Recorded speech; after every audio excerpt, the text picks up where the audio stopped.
नमस्कार।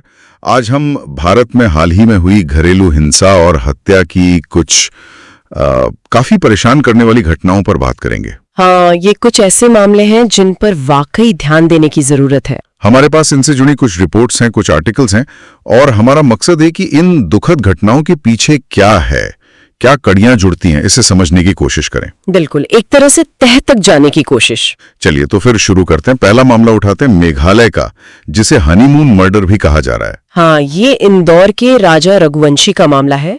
29 साल के थे। अपनी पत्नी सोनम, जो 25 साल की हैं, उनके साथ चिरापुंजी के पास नोंगिरयात गए थे हनीमून के लिए। और वहीं 23 मई को वो अचानक लापता हो गए। सिर्फ लापता नहीं हुए, कुछ दिनों बाद 2 जून को उनकी बॉडी मिली, वे सोडोंग फॉल्स के पास एक खाई में। और वो भी बहुत बुरी हालत में, गला रेता हुआ था, सामान गायब था, साफ लग रहा था कि ये हत्या है। हाँ, बहुत बेरहमी से। और शक फिर सीधा पत्नी पर गया, सोनम पर। पुलिस का तो यही कहना है कि सोनम ने ही पैसे के लिए भाड़े के हथियारों से ये करवाया। लेकिन इसमें एक और एंगल है ना, कोई प्रेम त्रिकोण। हाँ बिल्कुल, सोनम के एक सहकर्मी राज का नाम सामने आ रहा है। तो ये मामला सिर्फ पैसे का है या रिश्ते का भी, ये थोड़ा उलझा हुआ लगता है। मकसद क्या था, ये अभी पूरी तरह साफ नहीं है। और ताजा अपडेट ये है कि सोनम ने गाजीपुर में सरेंडर कर दिया था 9 जून को। हाँ, और अब वो मेघालय पुलिस की कस्टडी में है।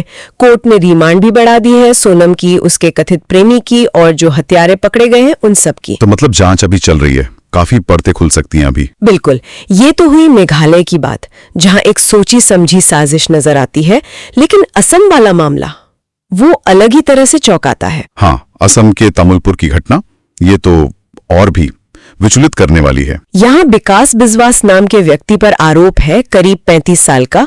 उसने अपनी पत्नी दीपाली 25 साल की, उसकी हत्या कर दी। मीडिया पे पोस्ट भी कर दिया। हे भगवान, ये क्या दिखाता है? कोई ऐसा कैसे कर सकता है? ये किस तरह की मानसिकता है? ये बहुत ही परेशान करने वाला ट्रेंड है। शायद हिंसा इतनी आम हो गई है, या ये कोई गहरी मानसिक समस्या है, या शायद ध्यान खींचने का कोई भयानक तरीका। कारण जो भी हो, ये बहुत डरावना है। हाँ, खबरों में ये भी था कि वो लोग आर्थिक तंगी से गुजर रहे थे, झगड़े होते थे, लेकिन फिर भी अपने जुर्म का वीडियो बनाना और फैलाना, ये डिजिटल युग का एक बहुत ही खतरनाक पहलू है। सही कहा।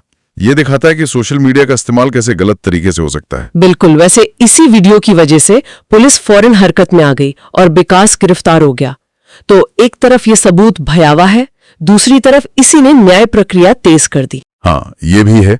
तो एक तरफ असम में सबूत खुलेआम पोस्ट किया गया, और दूसरी तरफ राजस्थान के झुंझुनू में कहानी एकदम उल्टी है, वहां छुपाने की कोशिश हुई। हाँ, ये तीसरा मामला झुंझुनू जिले का।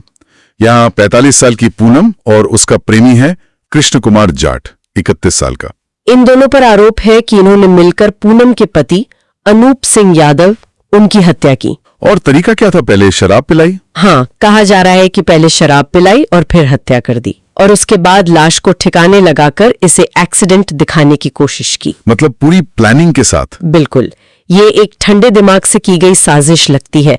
मकसद शायद यही था कि पति रास्ते से हट जाए और वो दोनों साथ रह सके। तो ये 3 मामले हो गए, मेघालय, असम, राजस्थान।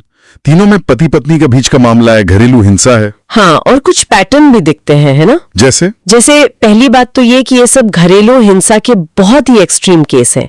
झगड़े हत्या तक पहुंच गए। तब नहीं लगता, बल्कि प्लान करके किया गया है। और असम वाला मामला? हाँ, वो डिजिटल क्रूरता। हाँ, वो टेक्नोलॉजी के गलत इस्तेमाल का एक भयानक उदाहरण है।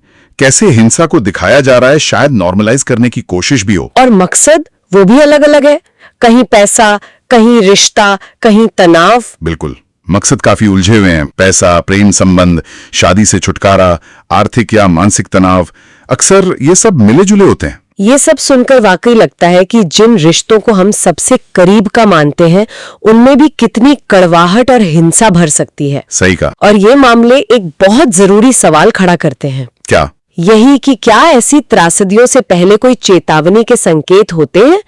क्या कोई रेड फ्लैग्स होते हैं जिन्हें परिवार, दोस्त या समाज देख सकता है पर शायद नजरअंदाज कर देता है?